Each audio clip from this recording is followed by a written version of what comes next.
কোনো নিয়োগ বিজ্ঞাপন বা চাকরির অ্যাডভার্টাইজমেন্ট যখন বেরোয় এর আগে মন্ত্রিসভার সিদ্ধান্ত হয়, ফিনান্সের অ্যাপ্রুভাল হয়, এরপর দপ্তর ভিত্তিক চাকরির অ্যাডভার্টাইজমেন্ট বেরোয়। অর্থাৎ অর্থের কোনো বাধ্যবাধকতা নেই, আর ঠিক থাকে, রিক্রুটমেন্ট রুলস রেডি করা থাকে।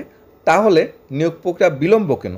আমরা বলছি 2022-এর কিছু চাকরির প্রসেস, যেখানে jail, police, fire service, special executive, এসটিজেটি, প্রত্যেকটা চাকরির জন্যই মন্ত্রিসভার সিদ্ধান্ত হয়েছিল, তৈরি হয়েছিল, এরপর নিয়োগের বিজ্ঞাপন দেওয়া হয়েছিল, এরপর ইন্টারভিউ বা মাঝপথে পুরো প্রসেস আটকে আছে। এর দায়টা কি সরকার নেবে? এর দায়টা কি শুধুমাত্র চাকরি প্রত্যাশী ভাই বোনদের? এটাই উল্লেখযোগ্য বিষয়। এরপর আসছে ডেপুটেশন, যেমন এসটিজেটি যারা শিক্ষক যারা আছে তারাও ডেপুটেশন দিচ্ছে, স্পেশাল এক্সিকিউটিভ ভাই বোনরা ডেপুটেশন দিচ্ছে ফায়ার সার্ভিস চাকরি প্রার্থীরা ডেপুটেশন দিচ্ছে, জেল পুলিশ চাকরি প্রার্থীরা। চারটা চাকরির প্রসেস যেগুলি 2022 থেকে ঝুলে আছে, বছর কি বছর চলে যাচ্ছে, নির্বাচনের পর নির্বাচন চলে যাচ্ছে, এখনও কোনো সুরাহা হয়নি।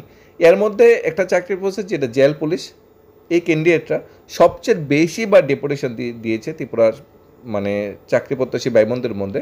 46 থেকে 49 বার অলরেডি ডেপুটেশন দিয়ে নিয়েছে। চাকরি প্রসেস কোথায় আছে, চাকরি প্রসেস শুরু কোথায় থেকে হবে, এবং চাকরি কি আদৌ প্রসেস শুরু হবে, এই নিয়ে সন্দিহান। প্রতি মাসে গড়ে 1 থেকে 2 বার ডেপুটেশন দিচ্ছে, কিন্তু কোনো ফলস্বরূপ বা কোনো উত্তর কিন্তু পাচ্ছে না।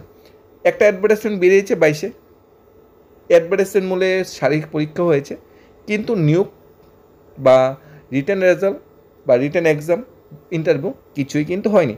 তাই 2022-এর যারা জেল পুলিশে চাকরি প্রত্যাশী ভাই বোনরা, যারা ক্যান্ডিডেটরা আছে, তারা সিদ্ধান্ত নিয়েছে আগামী 8ই সেপ্টেম্বর সকাল 11:30-এ আগরতলা পুরানো কেন্দ্রীয় কারাগারের পাশে জেল পুলিশের হেড অফিসে অথবা ডাইরেক্টর অফ প্রিজন ডিপার্টমেন্টের অফিসে আসার জন্য অনুরোধ করছে। সবাইকে অনুরোধ করা হয়েছে জেল পুলিশের হেড অফিসে বা ডাইরেক্টর অফ প্রিজন ডিপার্টমেন্টের অফিসে আসার জন্য সবাইকে অনুরোধ করছে। সব ক্যান্ডিডেটদের 2022 সালে জেল পুলিশ ক্যান্ডিডেটদের, যেখানে নিয়োগের সিদ্ধান্ত হয়েছিল, শারীরিক পরীক্ষা হয়েছে, এরপর আর কোনো কিছুই হয়নি। 8 সেপ্টেম্বর ডেটটা রাখা হয়েছে। এই যে প্রথমবার ডেপুটেশন দেওয়া হচ্ছে এরকম নয়, এর আগে অনেকবার ডেপুটেশন দেওয়া হয়েছে।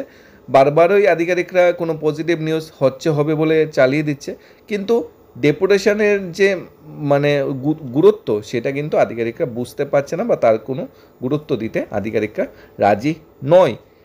একটা ক্যান্ডিডেট, কিছু ক্যান্ডিডেট একটা দপ্তরের কাছে 46 থেকে 49 বার গিয়েছে, প্রত্যেকবারই পজিটিভ রেসপন্স, কিন্তু যখন ডেপুটেশন দেওয়া হয় তখন সব কিছু ঠিক থাকে। ডেপুটেশন দিয়ে চলে আসার পর আধিকারিকরা সব কিছুই বলে যায়। এর মধ্যে এসটিজিটিও আছে, স্পেশাল এক্সিকিউটিভ আছে, ফায়ার সার্ভিসও আছে, সবগুলো চাকরির ক্ষেত্রে এরকমই। তবে এই জেল পুলিশ চাকরি প্রার্থী ভাই বোনরার উদ্দেশ্যে মাননীয় জেল মন্ত্রী সান্ত্বনা চাকমা একটা মেসেজ দিয়েছিল। মেসেজটা দিয়েছিল 19 জুলাই 2025-এ একটি সাংগঠনিক কাজকর্মে এসে মাননীয় মন্ত্রী সান্ত্বনা চাকমা বলেছিল 6 মাসের ভিতরে পুরো নিয়োগ প্রক্রিয়া শেষ করে নেওয়া যাবে। অলরেডি 2 মাস পেরিয়ে যাচ্ছে। দেখি সান্ত্বনা চাকমা মহোদয়া, মাননীয় মন্ত্রী, জেল পুলিশ নিয়োগ ব্যাপারে কি বক্তব্য। আজকে আমাদের 13 প্রতাপগড় মন্ডলের উদ্যোগে, ওবিসি মোর্চার উদ্যোগে আয়োজিত যে আমাদের কনভেনশন, সেই কনভেনশনে আমি উপস্থিত হয়েছি। এখানে রয়েছেন আমাদের প্রদেশ ওবিসি মোর্চার সভানেত্রী মলিনা দেবনাথ মহাশয়া, এবং রয়েছেন আমাদের মাঝে সদর ডিস্ট্রিক্টের আমাদের যে সাংগঠনিক সদর ডিস্ট্রিক্টের রয়েছেন আমাদের সভাপতি শ্রদ্ধেয় অসীম ভট্টাচার্য মহাশয়, এবং ওবিসি মোর্চার বিভিন্ন দায়িত্বে যারা রয়েছেন, মন্ডল নেতৃত্ব থেকে শুরু করে ডিস্ট্রিক্ট থেকে শুরু করে প্রত্যেকেই রয়েছেন। তো একটা উদ্দেশ্য যে আমাদের সংগঠনকে মজবুত করা, আমাদের একটাই উদ্দেশ্য যে ওবিসি সম্প্রদায়কে কিভাবে আমরা সহযোগিতা করতে পারি, সমস্ত বিষয় নিয়ে এখানে আমরা আলোচনা করেছি। তো আগামী দিনে আমরা যাতে করে আরো আমাদের ওবিসি মোর্চাকে এগিয়ে নিয়ে যেতে পারি এবং সংগঠনকে মজবুত করতে পারি, সেই লক্ষ্যমাত্রাকে সামনে রেখে আজকের কনভেনশন। যেহেতু আপনার কারা দপ্তর আপনার কাছে ওইখানে অনেক রিক্রুটমেন্ট পেন্ডিং করে আছে, এবং আগামী দিন কি পরিকল্পনা রয়েছে? অ্যাকচুয়ালি সেটা একটু পেন্ডিং রয়েছে, সেটা 2022-তে যেটা হয়েছিল, তখন আমি জেলমন্ত্রী ছিলাম না।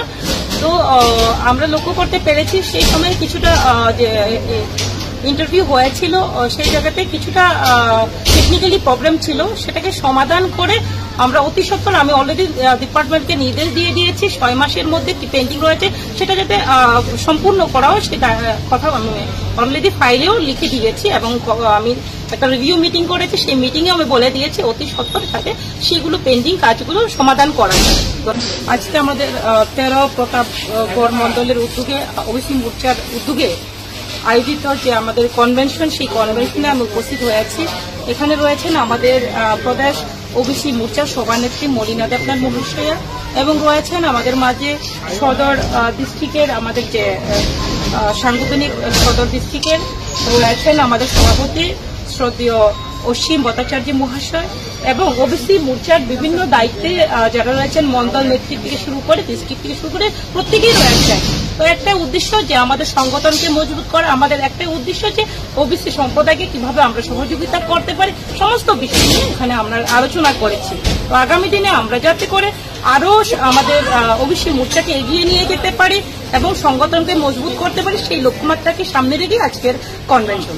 যেহেতু আপনার কারা দপ্তর আপনার কাছে ওইখানে অনেক রিক্রুটমেন্ট পেন্ডিং করে আছে এবং আগামী দিন কি পরিকল্পনা রয়েছে? অ্যাকচুয়ালি সেটা একটু পেন্ডিং রয়েছে, সেটা 2022-তে যেটা হয়েছিল, তখন আমি জেলমন্ত্রী ছিলাম না।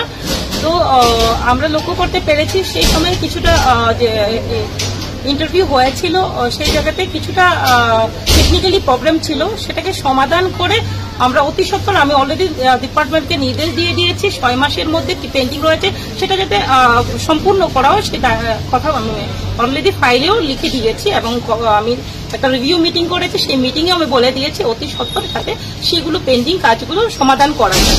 19 জুলাই এই স্টেটমেন্টটা দিয়েছিল। তারপর যদি আমরা 6 মাস দেখি, 19 August, September, October, November, December, January, 19 জানুয়ারিতে পুরো প্রসেসটা কমপ্লিট হয়ে যাওয়ার কথা, যেখানে রিটেন পরীক্ষা হবে, যেখানে বাইবা হবে, যেখানে মেরিট লিস্ট এবং অফার জয়েনিং হবে। কিন্তু দেখা যাচ্ছে ওনার বক্তব্য পেশ করার পর প্রায় 2 মাস পেরিয়ে যাচ্ছে, এখন পর্যন্ত কোনো পজিটিভ, এখন পর্যন্ত কোনো নিউজ আসছে না। সব কিছুই নির্ভর করছে মাননীয় মন্ত্রিসভার উপর, মাননীয় মন্ত্রীর উপর, মাননীয় মুখ্যমন্ত্রীর উপর। মুখ্যমন্ত্রী বা দপ্তর যদি চাই পুরো নিয়োগ প্রসেসটা আগামী কিছুদিন বা কিছু মাসের ভিতরে কমপ্লিট করতে পারে, কিন্তু যদি মুখ্যমন্ত্রী বা দপ্তর যদি না যায়, সরকার যদি না চায়, তাহলে এই নিয়োগ প্রক্রিয়া আদৌ বছর কি বছর পরে কমপ্লিট হবে কিনা তা নিয়ে সন্দেহন। সত্যিই খারাপ লাগছে, একটা চাকরির প্রসেসে আটকে আছে হাজার হাজার ক্যান্ডিডেটরা একটা সুরাহার জন্য। এখানে কিন্তু ক্যান্ডিডেটরা নিজে থেকে গিয়ে অ্যাপ্লাই করিনি, সবাইকে রিকোয়েস্ট করেছিল যে নতুন অ্যাডভার্টাইজমেন্ট বেরিয়েছে, তোমরা চাকরি ফর্ম ফিল আপ করো, তোমরা শারীরিক পরীক্ষা দাও। এরপর নিমন্ত্রণ করার পর, অ্যাডভার্টাইজমেন্ট করার পর, সমস্ত কিছু ঠিকঠাক যাওয়ার পর হঠাৎ করে কোনো অযৌক্তিক কারণে পুরো নিয়োগ প্রক্রিয়াটা আগামী 3-4 বছর ধরে আটকে রয়েছে।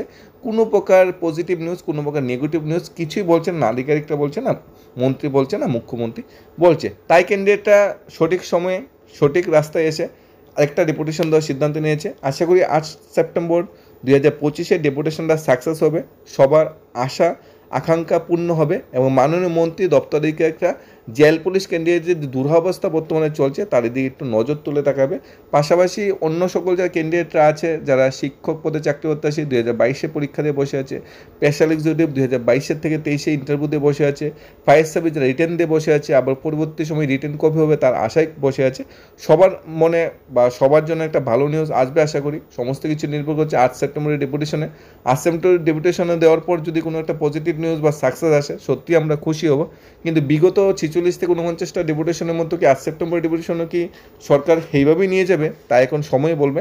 তবে ডেপুটেশনের যদি সংখ্যা বেশি হয়, ম্যাক্সিমাম ক্যান্ডিডেটরা যদি আসে, ম্যাক্সিমাম ক্যান্ডিডেট যদি একত্রিত হয়ে নিজের বক্তব্য পেশ করে, তাহলে সরকারের উপর চাপ সৃষ্টি হবে, সরকারও এ বিষয়ে একটা পজিটিভ নিউজ দিতে চিন্তা করবে এবং মাননীয় মন্ত্রী সান্ত্বনা চাকমাকে মনে করে দিতে গেলে 8 সেপ্টেম্বর আসতেই হবে এবং তখন বলতেই হবে যে 6 মাসের ভিতরে মাননীয় মন্ত্রী বলেছে, অলরেডি 2 মাস পেরিয়ে যাচ্ছে, আর কতদিন আমার সেই ওয়েট বা অপেক্ষা করতে হবে। সব কিছু নির্ভর করছে ডেপুটেশনের উপর, ডেপুটেশনের সাকসেসের উপর। ধন্যবাদ সবাইকে। Studies of Tripura YouTube channel.